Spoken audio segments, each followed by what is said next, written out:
అలాంటి ఛానల్స్ని సబ్స్క్రైబ్ చేయండి. ప్రియా చౌదరి మాట్లాడిందంటే ప్రియా చౌదరి మీద కూర్చోబెట్టి ఎపిసోడ్లు చేసేస్తారు వీళ్ళు. ఏం తెలుసురా మీకు ప్రియా చౌదరి గురించి? ఏం తెలుసని మీరు చేస్తారు? ప్రియా చౌదరి ఒక నోటీస్ పంపిస్తే ఎక్కడుంటావు? నోటీస్కి ఖాతరు చేయవా? నిన్ను ఇంకేం చేయాలో ప్రియా చౌదరికి బాగా తెలుసు. తెలియదని అనుకోకండి. ఒక దెబ్బ మాత్రమే నువ్వు నన్ను కొడతావు. 4 రోజులు వెనక్కి అడుగు తీసుకుని మళ్ళీ ముందుకు రావడానికి నేను చాలా పకడ్బందీగా వస్తా. అండర్స్టాండ్? నువ్వు ఒక్కడవే మీడియాలో ఉన్నావా? నీవు ఒక్కడవే సంస్థాధీశుడవా? అరే దునియాలో ఇక్కడి నుంచి అక్కడికి చాలా చూసినా నేను. నాకు తెలియదని అనుకోకండి. కాకపోతే ఏంటి అనంటే మీలాగా చిల్లర ఏరుకునే తత్వాలు అందరిలోనూ లేవు. అందరూ మీలాగా ఉండరు. మీలాగా చిల్లరతనాలకి పోరు.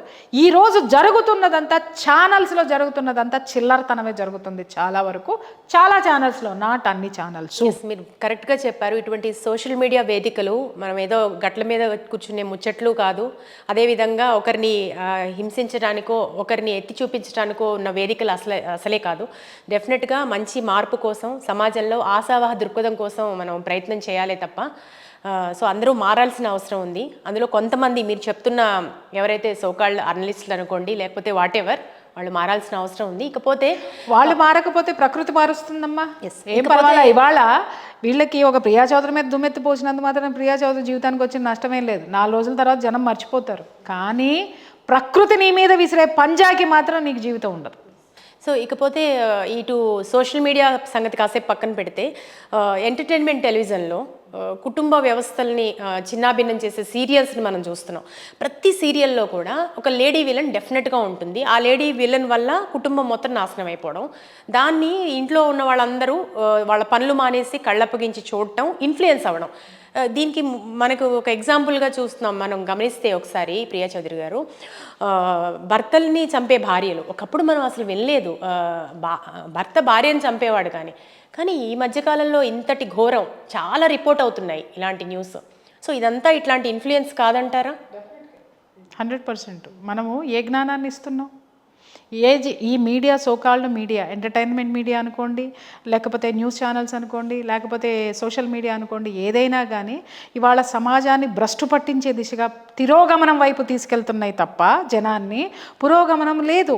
ఇవాళ మనం మాట్లాడుతున్నాం, అబ్బా ఎంత డెవలప్ అయిపోయామో మనం అని మాట్లాడుతున్నారు. ఏమైనా డెవలప్మెంట్? ఒక్కడికన్నా మనశ్శాంతి ఉందేమో నాకు చెప్పండి. ఒక్కడి సంసారంలోనన్నా ప్రశాంతంగా అందరూ కుటుంబం అంతా కూర్చొని భోజనం చేస్తున్నారో? ఎన్ని సంసారాలు ఉన్నాయో చెప్పమని చెప్పండి.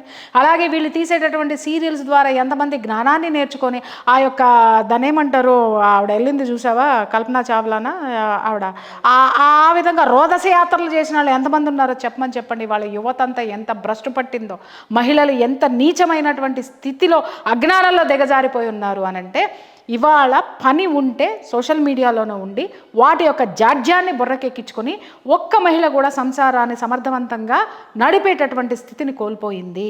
ఒక్క యువత కూడా దిశ నిర్దేశం చేసేవాడు లేక గంజాలకి వాటికి అలవాటు పడ్డారు.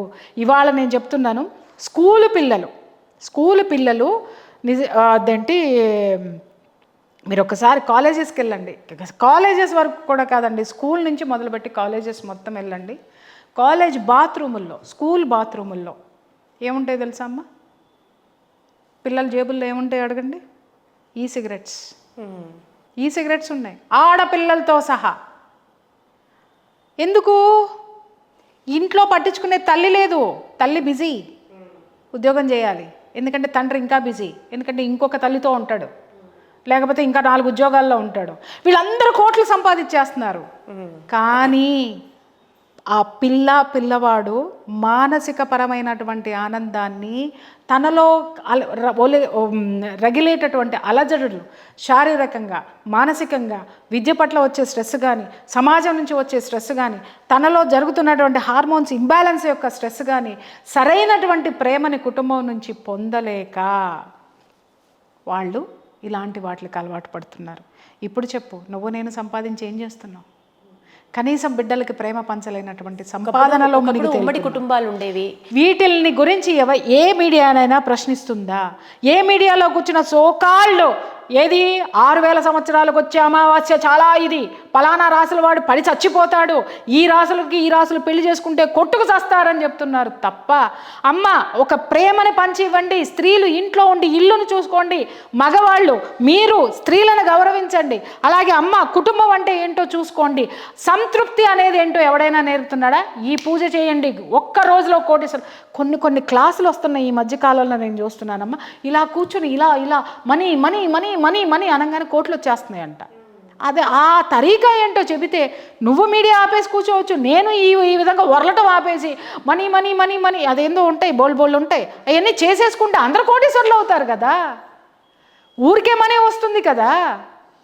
వస్తున్నప్పుడు ఒక్కడైనా సరే నీ వృత్తిని గౌరవించు, నీ వృత్తిలో ప్రావీణ్యం సంపాదించు, పరాయి వాడి వృత్తిని గౌరవించు, వాడి కులాన్ని గౌరవించు, వాడిని గౌరవించు, నీ కుటుంబాన్ని గౌరవించు, సంతృప్తి అనేది ఏంటో నేర్చుకో.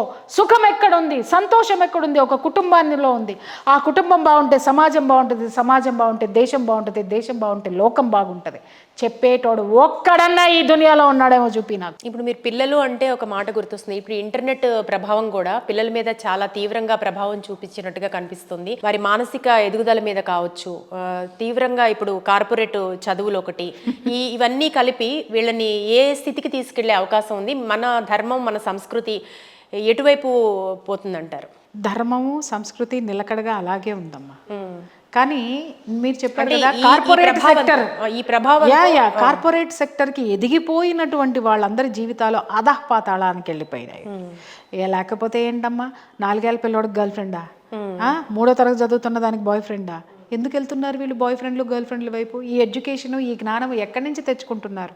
ఆ జ్ఞానాన్ని ఇచ్చి వాళ్ళు తీసుకుంటుంటే వాటిని కూడా గుర్తించలేనంత బిజీలో మనం ఉండి మనం ఏం పొడుస్తున్నాం ఈ ప్రపంచం. టీనేజ్ వాళ్ళ యువకులను చూస్తుంటే ఒక పార్కుల్లో కూడా వారి శారీరక విశృంఖలత్వం కనిపిస్తుంది. సమాజం అంటే భయం లేదు, తల్లిదండ్రులు అంటే భయం లేదు, అసలు పోలీసులు అంటే కూడా భయం లేదు. చివరికి ఎట్లా కంట్రోల్ అవుతారంటారు? చెప్తున్నాను కదా నీకు, ఏ విద్యా విధానమో నేను నీకు మొదట్లోనే చెప్పాను. నేను ఈరోజు ఉన్నటువంటి విద్యా విధానం ఎలా ఉందంటే చదువు కేవలం డబ్బు సంపాదన కోసం మాత్రమే తప్ప చదువు అనేది జ్ఞానం కోసము అనేటటువంటి చదువు ఎక్కడుందో చెప్పు. ఈ రోజుకి మనకు కావాల్సినటువంటివి ఏంటంటే నలంద విశ్వవిద్యాలయం అని ఒకప్పుడు పూర్వకాలంలో మనం చదువుకున్నామే. ఆ ఖిల్జీ అనేటటువంటి వాడు తగలబెడితే 90 లక్షల పుస్తకాలు ఏవైతే ఉన్నాయో, పుస్తకాలు కాదు వాటిని తాళపత్రాలు ఏవైతే ఉన్నాయో 3 నెలల వరకు తగలబడిపోయినటువంటి ఆ భాండాగారము ఇవాళ చాలా అవసరం ఉందమ్మా. అలాంటి గురుకులాలు రావాల్సినటువంటి అవసరం ఉంది తల్లి. వాటి యొక్క అవకాశం ఉంది. ఎందుకంటే ధర్మము దాంట్లో ఉంది. ధర్మం అంటే ఏంటంటే ఒక ప్రశాంతమైన జీవితం ఎలా గడపాలి, ఉన్నతంగా ఎలా బ్రతకాలి, అంటే ఉన్నతంగా ఎలా సంపాదించాలి కాదు, ఉన్నతంగా ఎలా గడపాలి. ఇవాళ 1,00,000 రూపాయలు సంపాదించడానికి ఒకటి టార్గెట్ పెడితే ఇంకొకటి వచ్చి నా క్లాసు విన్నావంటే కోట్లు వస్తాయి అంటాడు. ఆ కోట్ల రూపాయలు వాడి క్లాసులో వింటే ఇంకొకటి వచ్చేసి మల్టీ మిలియనీర్ని చేస్తాను నిన్ను ఇంకొకటి వస్తాడు. ఎక్కడ మొదలుపెట్టిన నీ ప్రయాణము వీడిని కోటీశ్వరుని చేస్తుంది, నిన్ను చేయట్లేదు. Underline this point. నువ్వు కోటీశ్వరుడు ఎప్పుడవుతావో తెలుసా? రూపాయి ఈఎంఐ లేకుండా ఉన్నప్పుడు. నువ్వు అద్భుతమైనటువంటి ప్రశాంతమైన జీవితం ఎప్పుడు గడుపుతావో తెలుసా? సాయం సంధ్య వేళ కూర్చొని నీ భార్యా బిడ్డలతో చక్కగా నువ్వు ముచ్చట్లు పెట్టుకొని నీ యొక్క సోదరులతోటి, తోడబుట్టిన వాళ్ళతోటి అద్భుతమైనటువంటి సాయంత్రం గడిపిన రోజున నువ్వు అద్భుతమైనటువంటి జీవితంలో ఉన్నావని అర్థం.